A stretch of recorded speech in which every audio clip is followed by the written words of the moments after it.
why the physical gathering of the church is essential and vital. Why church come together physically or in person to worship God. समझ रहे हैं क्यों कलीसिया के विश्वासियों को, कलीसिया के लोगों को एक जगह इकट्ठे होना है और परमेश्वर की आराधना करनी है। जो कोविड की घटना घटी हमारे देश में और वर्ल्ड में, उसके बाद लोगों का आपस में गैदर होना बहुत कम हो गया है। आपस में इकट्ठे होना फिजिकली या इन पर्सन गैदर होना और परमेश्वर की आराधना करना बहुत कम हो गया है। Many of the church members are not attending the church in person. व्यक्तिगत रूप से कई कलीसियाओं के कई सारे लोग कलीसिया में गैदर नहीं हो पा रहे हैं। बड़ी बड़ी कलीसियाएं स्ट्रगल से आज गुजर रही है।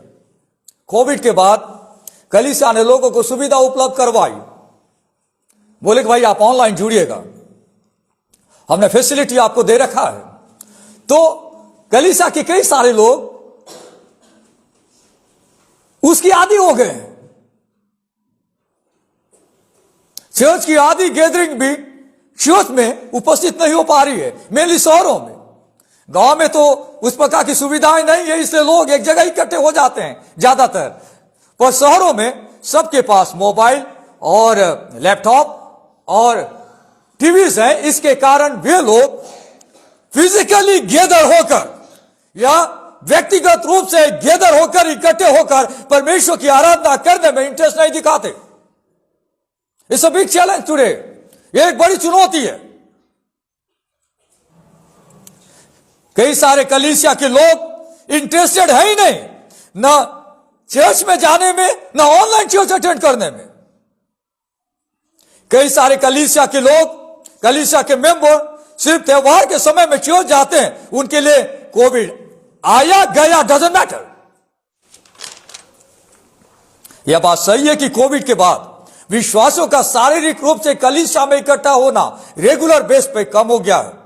लोग घरों में आराम से मोबाइल टीवी के जरिए खाते पीते सोते चर्च अटेंड करना पसंद कर रहे हैं। दूसरे शब्दों में वे मन में बहुत खुश हो रहे हैं। आज कई सारे लोग, कई सारे नामधारी मसीह, कई सारे चर्च मेंबर कि ये बहुत अच्छा हो गया, कोविड हमारे लिए ब्लेसिंग को लेकर आया, आज हमें चर्च जाने की जरूरत नहीं है। घर बैठे आराम से बिस्तर में लेटे हुए हैं, मोबाइल को चालू कर दे रहे हैं, या सुन रहे हैं या सुन नहीं रहे हैं। Nobody is there to watch over them.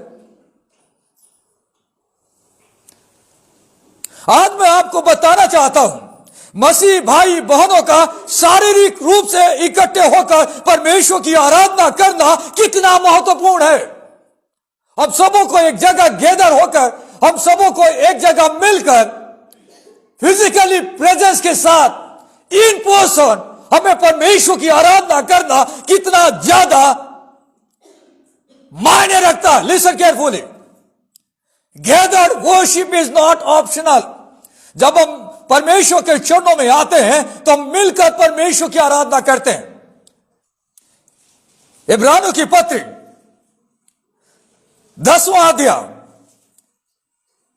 Mainly 23 पद से लेकर 25 पद तक कलीसिया को एक साथ इकट्ठा होना क्यों जरूरी है। कलीसिया के लोग एक दूसरे के साथ इकट्ठा क्यों हो समझाया गया है। आइए हम इस पैसेज को पढ़ते हैं। पद 23, आओ हम अपनी आशा के अंगीकार को दृढ़ता से थामे रहें, क्योंकि जिसने प्रतिज्ञा की है वो सच्चा है, और प्रेम और भले कामों में उस्काने के लिए हम एक दूसरे की चिंता किया करें। कलीसिया गैदर, उस कॉन्टेक्स्ट में बातें समझाई गई है। प्रेम का और भले काम का एक कलीसिया के अंदर में कितना महत्व है उसको समझाया गया है। कैसे कलीसिया मिलकर आशा के अंगीकार को दृढ़ता से थामे रहती है। और आगे पद 25 में लिखता है, और एक दूसरे के साथ इकट्ठा होना न छोड़े, जैसे कि कितनों की रीति है, पर एक दूसरे को समझाते रहें, और ज्यों ज्यों उस दिन को निकट आते देखो, त्यों त्यों और भी अधिक ये क्या करो, एक दूसरे के साथ इकट्ठा होना न छोड़े। जो व्यक्ति एक लोकल कलीसिया के साथ व्यक्तिगत रूप से उपस्थित होकर या इकट्ठे होकर आराधना नहीं करना चाहते, या किसी भी कलीसिया के साथ ऑफिशियली ये कर्म के रूप में नहीं जुड़ना चाहते, वे कई कारण बताते हैं। जब आप लोगों से पूछेंगे कि आप चर्च क्यों नहीं आते, आज चर्च में लोगों के साथ मिलकर आराधना क्यों नहीं करते, number 1, growing trend of individualistic spirituality. देखिए मैं आपको समझा रहा हूं ये क्या है। व्यक्तिवादी आत्मिकता। कई लोग सोचते हैं कि मैं घर में रहकर आराधना कर लेता हूं और मैं आत्मिक रूप से भी बढ़ रहा हूं। घर में मैं बैठता हूं, घर में मैं यूट्यूब देखता हूं, घर में कई सारे ऑनलाइन प्रचार को मैं देखता हूं, मैं बहुत खुश हूं। व्यक्तिवादी आत्मिकता, कलेक्टिवनेस नहीं है। अकेला व्यक्ति सोचता है कि मैं आत्मिक रूप से बढ़ रहा हूं क्योंकि उसके पास आज मोबाइल है, इसलिए वो किसी कलीसिया के साथ गैदर होकर परमेश्वर की आराधना करना नहीं चाहता या अवॉइड करना चाहता है। कुछ लोग कारण बताते हैं कि हमारी कलीसिया ने हमारे लिए बहुत सुविधा उपलब्ध करवाई है, मोबाइल के जरिए, यूट्यूब के जरिए अगर हम लोग चर्च नहीं भी जाते हैं तो भी चल जाता है, क्योंकि हमारी कलीसिया की ऑनलाइन चर्च सर्विस चलती है। कुछ लोग कहते हैं जब मैं घर में अकेला रहता हूं तो मुझे किसी व्यक्ति को, किसी चर्च के अगुवे को अकाउंटेबिलिटी, जवाबदेही की जरूरत नहीं है। मुझे कलीसिया को अकाउंटेबिलिटी देने की जरूरत नहीं है। मैं अपनी इच्छा से जी सकता हूं, मैं अपने काम अपनी इच्छा से करता हूं। मेरी कमाई की अकाउंटेबिलिटी भी कलीसिया को देने की जरूरत नहीं है, इसलिए मैं क्यों किसी कलीसिया से जोड़ूं। मैं अकेले बहुत खुश हूं, मैं अकेले प्रार्थना करता हूं, मैं अकेले बाइबल पढ़ता हूं। इसलिए मैं कलीसिया के लोगों के साथ गैदर होकर एक लोकल कलीसिया के साथ मिलकर परमेश्वर की आराधना करना नहीं चाहता, मैं तो अकेले कर लेता हूं। कई सारे लोग कहते हैं कि मैं एकदम फ्री हूं, मुझे अनुशासन की जरूरत नहीं है, मैं पाप भी करूंगा तो मुझे कोई बोलने वाला नहीं है, अनुशासन की शिक्षा मुझे पसंद नहीं है। अगर मैं कलीसिया जाऊंगा, अगर मैं परमेश्वर के विरुद्ध गलत काम करूंगा तो वहां पे लोग मुझे बताएंगे, लोग मुझे डांटेंगे, लोग मुझसे कहेंगे कि तुमने क्या कर दिया, तुमने शराब पी रखी है, ये अच्छी बात नहीं है, तुम्हारा जीवन ट्रांसफॉर्म लाइफ नहीं है। पर जब मैं अकेले रहूंगा तो मैं शराब पीता हूं कि मैं घूमने जाता हूं कि मैं गंदे कामों में लिप्त हूं, कोई इंसान बोलने वाला नहीं है। So people love to be alone.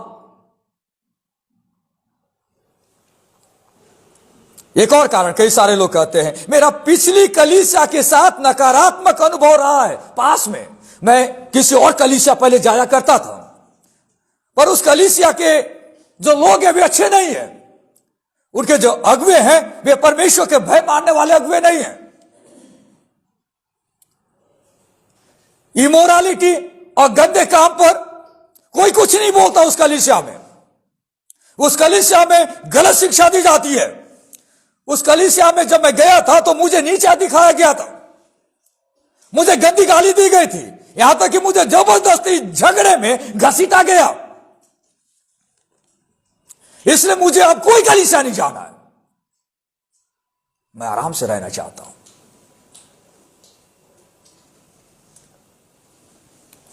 आपके पास अगर नकारात्मक अनुभव है तो उसको आधार मानकर आप चर्च जाना बंद कर देते हैं।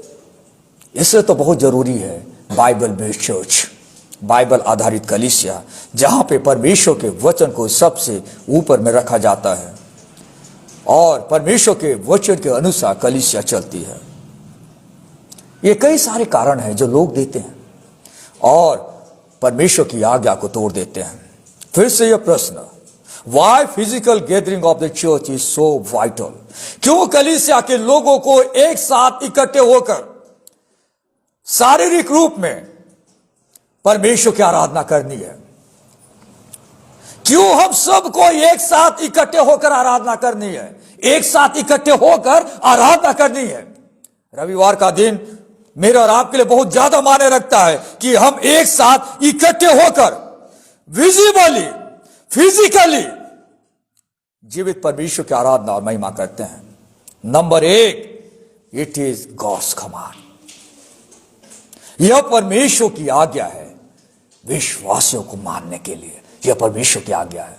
जितने लोग प्रभु यीशु पर विश्वास करते हैं उन्हें परमेश्वर की कलीसिया के साथ गैदर होकर, एक साथ इकट्ठे होकर परमेश्वर की आराधना करनी है। This is God's command. यह परमेश्वर की आज्ञा है। परमेश्वर की आज्ञा है विश्वासियों को मानने के लिए।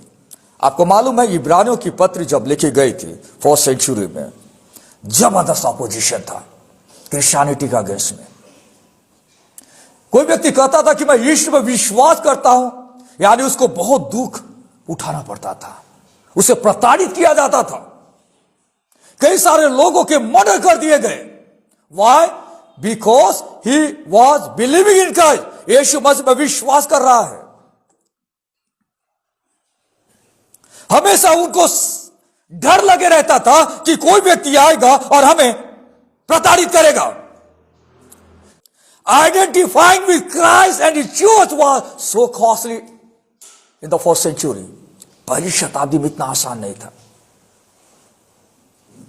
परिस्थितियों के बावजूद और परिस्थितियों के कारण वे परमेश्वर की आराधना करने के लिए एक जगह पे गैदर होते थे। जिस समाज में मैं और आप रह रहे हैं आज की स्थिति में, जिस देश में मैं और आप रह रहे हैं, हमारे लोग, हमारा समाज यीशु मसीह पे विश्वास करने वाले लोगों के प्रति अपना आदर व्यक्त नहीं करते।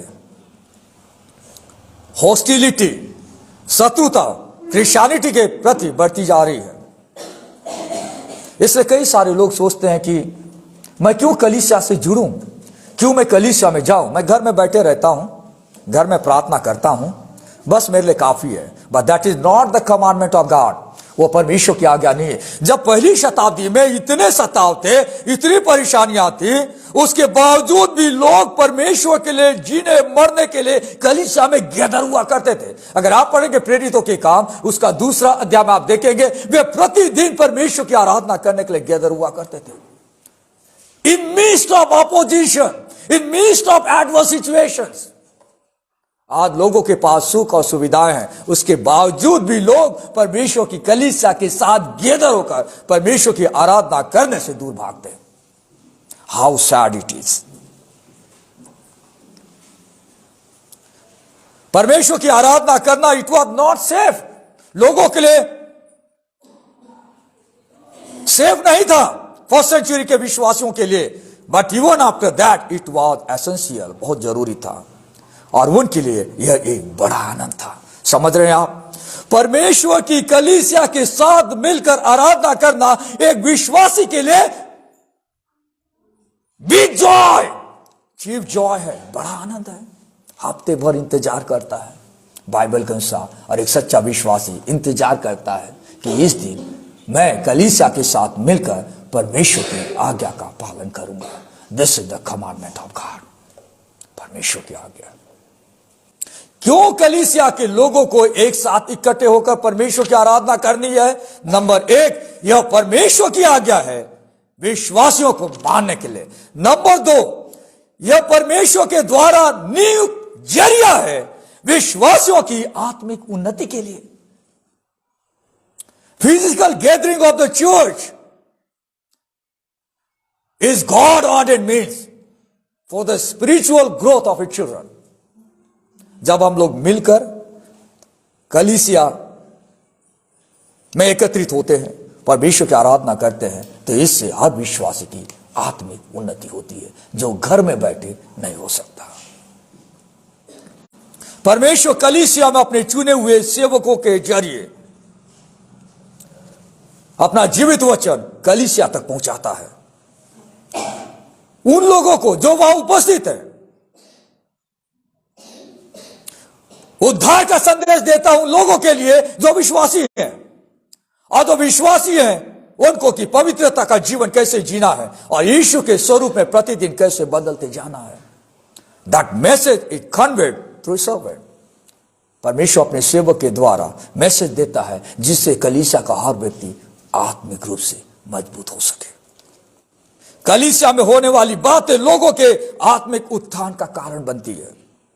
प्रीचिंग ऑफ गॉड्स वर्ड, परमेश्वर के वचन का प्रचार किया जाता है और लोग सुनते हैं। अगर उद्धार पाया हुआ और बपतिस्मा प्राप्त व्यक्ति है तो वो मेज में शामिल होता है। प्रार्थना के द्वारा बड़े बड़े काम होते हैं कलीसियाओं में। आत्मिक तो से बढ़ने के लिए हमें एक दूसरे के साथ रिलेशनली प्रेजेंस होना बहुत जरूरी है। जब हम एक दूसरे के साथ मिलते हैं, बातचीत करते हैं, तब हम एक दूसरे की मदद करते हैं आत्मिक रूप से बढ़ने के लिए। बाइबल में अधिकांश जो पत्रियां हैं वे कलीसिया को लिखी गई है। ज्यादातर जो भी पत्रियां है कलीसिया को लिखी गई। क्यों? कलीसिया को एक साथ मिलकर काम करना है। कलीसिया से हटकर कोई भी व्यक्ति कुछ भी काम नहीं कर सकता। कलीसिया वो प्लेस है जहां पे हर व्यक्ति एक दूसरे के साथ जुड़कर, एक दूसरे के साथ वाचा बांधकर, मिलकर परमेश्वर के लिए काम करते हैं। यह परमेश्वर का प्लान है, परमेश्वर की योजना है। और वहां पे वे अग्री होते हैं एक दूसरे की मदद करने के लिए। अगर आप नए नियम को पढ़ते हैं, कई बार एक शब्द आया है वन अनादर, वन अनादर। जैसे हम बाइबल में पढ़ते हैं लव वन अनादर, एक दूसरे से प्यार करो। Welcome one another, care for one another, agree with one another, bear one another's burden, forgive one another, teach one another, do good to others, show hospitality to one another। मतलब एक दूसरे के साथ इकट्ठे होना और एक दूसरे की सेवा करना, ये कलीसिया का कॉन्सेप्ट है जो हम दूर में रह के या मोबाइल के जरिए नहीं कर सकते। हाँ, अगर कोई जेन्युइन रीजन है, कोई व्यक्ति बीमार है और किसी कारणवश बहुत दूर में है और वो फिजिकली कलीसिया नहीं आ सकता तो वो अलग केस है। बट अगर व्यक्ति से यह संभव है कि वो परमेश्वर के भवन में, परमेश्वर की कलीसिया के साथ पाया जाए तो डेफिनेटली उसे परमेश्वर की आराधना में शामिल होना बहुत जरूरी है। आप सोचिए कि मां बाप अपने बच्चों से बहुत दूर है।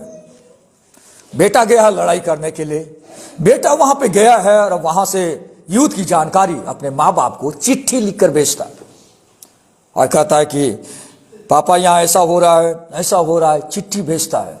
और अभी बहुत खतरनाक माहौल है, युद्ध छिड़ा हुआ है, बॉर्डर में वॉर है और मैं अभी घर नहीं आ सकता, इसलिए मैं आपको चिट्ठी लिखा करूंगा या मोबाइल में बात किया करूंगा। युद्ध खत्म होने के बाद बच्चा अपने मां बाप से मिलता है, फिजिकली बात करता है। इस वर्ल्ड में इस दौरान एक बड़ा कैलामिटी आया जिसे हम कोविड-19 कहते हैं, जिसके कारण में उस पीरियड में लोगों का आपस में मिलना जुलना बंद हो गया। That was for a specific period of time, एक ऐसे समय में जहां पे लोग आपस में गैदर नहीं हो पा रहे थे। पर जब परिस्थितियां नॉर्मल हो जाती है तो लोगों को आपस में फिजिकली गैदर होकर परमेश्वर की आराधना करनी चाहिए। पर आज भी ये स्थितियां कई कलीसियाओं के साथ है, लोग आपस में मिलकर परमेश्वर की आराधना फिजिकली गैदर होकर नहीं कर रहे हैं। बाइबल में बताया गया कितना ज्यादा मायने रखता है कलीसिया को एक साथ इकट्ठे होकर परमेश्वर की आराधना करना। कुछ बातें आज मैं आपको बताना चाहता हूं लास्ट में। एक मसीह होने के नाते जो टेक्नोलॉजी हमारे जीवन में और हमारे परिवारों में आई है हम उसे गिफ्ट के रूप में एक्सेप्ट करें, चाहे वो मोबाइल हो या लैपटॉप हो। पर मोबाइल या लैपटॉप परमेश्वर की कलीसिया का आपस में एक जगह एकत्रित होने का रिप्लेसमेंट नहीं है। हमें टेक्नोलॉजी को गिफ्ट के रूप में लेना है और हमें उसका यूज करना है, पर रियल थिंग को रिप्लेस करने के लिए हमें टेक्नोलॉजी को इस्तेमाल करने की जरूरत नहीं है जब वो सुविधा हमारे पास उपलब्ध है। नंबर 2,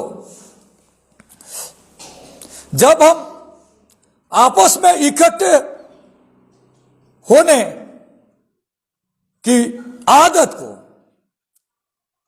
भूल जाते हैं या निगलेक्ट करते हैं, तो हम परमेश्वर के द्वारा डिजाइन किए गए चीज कॉन्सेप्ट से दूर भागते हैं और उसके बदले में किसी और वस्तु को रख देते हैं। यह बहुत लोगों की समस्या है, निगलेक्ट करना। यहां पे पौलुस उन्हें समझा रहा है और कह रहा है कि एक दूसरे के साथ इकट्ठा होना न छोड़ें, जैसे कि कितनों की रीति है, पर एक दूसरे को समझाते रहे, एक दूसरे को समझाएं। कलीसिया में हम सब एक दूसरे को समझाएं और एक दूसरे के साथ इकट्ठे होकर परमेश्वर की आराधना करें। नंबर 3, जब हम एक जगह इकट्ठे होकर परमेश्वर की आराधना करते हैं तो हम आउटसाइडर्स को, वर्ल्ड को बताते हैं कि हम मसीह के प्यार से जुड़े गए लोग हैं और यीशु का प्रेम ने हम सबको कलीसिया में एक कर रखा है। नंबर 4, कलीसिया के बिना या कलीसिया से न जुड़ा व्यक्ति उस भेड़ के समान है जो जंगल में अकेला है और अनगिनत खतरों के बीच रह रहा है। शैतान कभी भी उसे कैप्चर कर सकता है। जब आप अकेले कहीं पे रहते हैं तो आपको डर ज्यादा लगता है, मेनली जब आप उन जगहों से गुजरते हैं जो खतरनाक जगह है, चारों तरफ आपको डर लगे रहता है। पर जब आप ग्रुप में रहते हैं, लोगों के बीच में रहते हैं, तो आप अपने आप को सेफ महसूस करते हैं। कलीसिया वो जगह है जब आप कलीसिया के साथ जुड़े रहते हैं, कलीसिया के साथ गैदर होते हैं, तो आप जो है सेफ जगह पे हैं, क्योंकि कलीसिया आपके साथ खड़ी है और कलीसिया आपके लिए प्रार्थना करती है। जब आप अकेले रहेंगे तो नेचुरली शैतान आप पे अटैक करेगा और आपको बचाने वाला कोई है ही नहीं। आप अनगिनत खतरों के बीच में रहेंगे, जैसा एक भेड़ जंगल में अकेला है और अनगिनत खतरों के बीच में वह रह रहा है। 5वीं बात, यीशु मसीह चाहता है कि उसके छुड़ाए गए लोग परमेश्वर की देह का एक्टिव मेंबर बने और अपने अगुवे की अधीनता में जो उनकी सूदी लेते हैं अपने जीवन को आगे बढ़ाए। That is the principle given by God. परमेश्वर का दिया गया ये शिक्षा है। और लास्ट, जब हम इस युग में एक साथ इकट्ठे होकर परमेश्वर की आराधना करते हैं तो हम विश्वास से आने वाले युग की स्वर्गीय आराधना का स्वाद चखते हैं। जब कलीसिया इसी धरती पर, इसी युग में, इसी संसार में जब एक जगह गैदर होती है और परमेश्वर की आराधना करती है तो वे उस आने वाले युग की स्वर्गीय आराधना का स्वाद चखते हैं। That's the amazing thing. That's the amazing thing. You have foretaste of the praise that's going to take place in heaven. Gathered worship is no less than a foreshadowing of heavenly worship. हम एक ऐसे परमेश्वर की सेवा करते हैं और आराधना करते हैं जो मनुष्य बना। इसलिए परमेश्वर चाहता है कि मनुष्य गैदर होकर एक जगह इकट्ठे होकर परमेश्वर की आराधना करे। God became man. He enfleshed himself in our midst. हमारे बीच में उसने डेरा किया। लोगों के बीच में यीशु आया कि लोगों का एक गैदरिंग तैयार करें, चुने गए लोगों का एक गैदरिंग, एक ग्रुप जो आपस में मिलकर परमेश्वर की आराधना कर सके। मनुष्य को बचाने के लिए परमेश्वर मनुष्य बनकर आया, मनुष्य के बीच में उसने डेरा किया और वही कलीसिया फिजिकली प्रेजेंस होकर एक जगह में वो जीवित परमेश्वर की आराधना और महिमा कर सके। कलीसिया का उद्देश्य परमेश्वर की आराधना करना, but at the same time कलीसिया गैदर होकर फिजिकली परमेश्वर की आराधना करनी चाहिए, क्योंकि यह परमेश्वर की आज्ञा है और इससे विश्वासियों की आत्मिक उन्नति होती है। फर्स्ट सेकंड सेंचुरी में एक कल्ट टीचिंग फैला था जिसे नोस्टिसिज्म कहा जाता है। वे यीशु मसीह के शरीर में देह धारण को स्वीकार नहीं कर रहे थे। जब हम यीशु मसीह के बारे में पढ़ते हैं, क्रिश्चियनिटी के बारे में पढ़ते हैं, आप क्रिश्चियन हिस्ट्री को पढ़िएगा, शुरू से ही जब से प्रभु यीशु मसीह मनुष्य बनकर इस संसार में आया, कितनी सारी गलत शिक्षा वर्ल्ड में स्प्रेड हो रही थी। कई सारी ऐसे ऐसे कल्ट बने हैं, अगर हम उनको गिनती के तौर पर लेते जाएं और स्टडी करते जाएं, न जाने कितने सारे कल्ट, कितनी सारी ऐसी शिक्षाएं जो यीशु मसीह के अगेंस्ट में उस जमाने में उसके बाद लिखी गई, और कई सारे क्रिश्चियन उस टीचिंग के शिकार हो गए और वहां से रिवाइवल होता आया और कलीसिया परमेश्वर के वचन को सीखती चली आई। इसलिए आज मेरे और आपके पास एक सुंदर वचन परमेश्वर का उपलब्ध है। और पर दुख की बात यह है, उसके बावजूद भी आजकल कई सारे क्रिश्चियन डिनोमिनेशंस में, कई सारे इंस्टीट्यूट्स में गलत टीचिंग आज भी प्रिवलेंट है। आज भी उनका कहना है कि यीशु मसीह का बॉडीली इनकारनेशन नहीं हुआ, पर हम विश्वास करते हैं कि यीशु मसीह देह धारण किया और संसार में आया। मुस्लिम विश्वास नहीं करता यीशु मसीह का बॉडीली क्रूसिफिक्शन हुआ। जो मुस्लिम संप्रदाय के लोग हैं वे विश्वास नहीं करते कि यीशु मसीह को शरीर में क्रूस काट पे चढ़ा गया। They reject the idea. वे इस बात को स्वीकार नहीं करते, क्योंकि उन्हें फिर से स्वीकार करना पड़ जाएगा कि यीशु मसीह बॉडीली रेजरेक्शन उसके पास आया। मुस्लिम एक्सेप्ट नहीं करता इस बड़े फैक्ट को। यह भी शैतान का बहुत बड़ा काम है। इसलिए वर्ल्ड का एक बहुत बड़ा कम्युनिटी बॉडीली क्रूसिफिक्शन को एक्सेप्ट नहीं करता। वर्ल्ड में शैतान का बड़ा टेक्निक है। कई सारे प्रोटेस्टेंट लिबरल्स इवन टुडे, मैं आपको बताना चाहता हूं, they don't accept the bodily resurrection of Christ. सिर्फ हमारे देश की बात नहीं कर रहा हूं मैं, आपको वर्ल्ड में बड़े बड़े देशों की बात कर रहा हूं, क्रिश्चियन कंट्रीज की बात कर रहा हूं, जहां पे शैतान अपने कैप्चर में लोगों को, कलीसियाओं को लेता जा रहा है। राइट टीचिंग होना बहुत जरूरी है। अगर आपके पास राइट टीचिंग होगी तो आपकी राइट कलीसिया बनेगी। और राइट टीचिंग को जानने के लिए आपको इन सारी चीजों को समझना बहुत जरूरी है। आज मैं आपको समझाने की कोशिश कर रहा हूं परमेश्वर के वचन से कि कलीसिया के विश्वासियों को इकट्ठे होकर, कलीसिया के विश्वासियों को इकट्ठे होकर परमेश्वर की आराधना करनी चाहिए। यह परमेश्वर की आज्ञा है और इससे विश्वासियों की आत्मिक उन्नति होती है। हम परमेश्वर को धन्यवाद देते हैं, प्रभु ने हमें एक लोकल गैदरिंग इस शहर में दिया है। इसलिए आपके जीवन में कितनी भी तकलीफ आ जाए, कितना भी ऑपोजिशन आ जाए, कितनी भी मुश्किल के पल आ जाए, आप चर्च में इकट्ठा होना न छोड़े, चाहे जो भी हो जाए आपके लाइफ में। This is the sign of a healthy church. चाहे जो भी हो जाए, अगर आप बहुत सीरियस है, हॉस्पिटलाइज है, या कुछ ऐसे वर्क आपके लाइफ में आ गए जिसे आप अवॉइड नहीं कर सकते, वो अलग केस है। बट आप कभी भी लोकल गैदरिंग को, इकट्ठा होना न छोड़ें। परमेश्वर का वचन मुझे और आपको सिखाता है। मैं आपको एनकरेज करना चाहता हूं कि इस नए वर्ष में और आने वाले समय में अपने जीवन में कभी भी ऐसा पल न आने दें कि आप एक दूसरे के साथ इकट्ठा न हो सके परमेश्वर की आराधना करने के लिए। मेरा और आपके लिए यह बहुत ही महत्वपूर्ण और जरूरी, वाइटल एंड इंपॉर्टेंस है।